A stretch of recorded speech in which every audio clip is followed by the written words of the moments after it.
Bulletin کا باقاعدہ آغاز کریں گے بڑی خبر اور اہم ڈیولپمنٹ کے ساتھ. آپ کو بتا دیں کہ اسپیکر قومی اسمبلی سردار ایاز صادق نے حکومت اور اپوزیشن کے درمیان مذاکرات کے لیے کردار ادا کرنے کی پیشکش کر دی ہے. کہا کہ بطور اسپیکر مذاکراتی عمل میں اپنا کردار ادا کرنے میں کوئی کسر نہیں چھوڑوں گا. حکومت اور اپوزیشن کے مذاکرات کے لیے میرا گھر اور دفتر کے دروازے ہر وقت کھلے ہیں. اسپیکر قومی اسمبلی ایاز صادق نے حکومت اور اپوزیشن کے درمیان مذاکرات کے لیے کردار ادا کرنے کی پیشکش کر دی ہے. کہا گیا کہ بطور اسپیکر مذاکراتی عمل میں اپنا کردار ادا کرنے میں کوئی کسر نہیں چھوڑیں گے.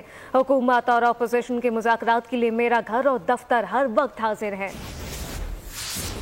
جو ماحول بنا، جو شیر افضل مروت صاحب نے بات کی، جو خواجہ آصف صاحب نے بات کی وہ میں نے دیکھی. اور میں یہ کہنا چاہتا ہوں کہ اسپیکر کا جو دفتر ہے وہ دفتر سب کا دفتر ہوتا ہے. اسپیکر کا گھر ہے وہ سب کا، ٹریجری اور اپوزیشن کا ہوتا ہے. اسپیکر کے دروازے ہر وقت اپنے ممبران کے لیے کھلے ہوتے ہیں، اور مذاکرات کی بات کرنا چاہیں، مل بیٹھ کے تلخی ختم کرنے کی بات کرنا چاہیں، ملک کے مفاد کی جو چیزیں ہیں ان کو سامنے رکھ کے ان کے اوپر ڈسکشن کیا جائے.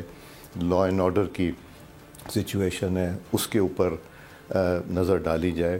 تو ہم اگر بیٹھ کے یہ بات کرنا چاہیں، اور اس طرح کی بے شمار اور چیزیں، جب تک میں اسپیکر ہوں میں اس میں انشاءاللہ کوئی کمی نہیں آنے دوں گا. اور میرے لیے قابل احترام ہے میرے ممبران.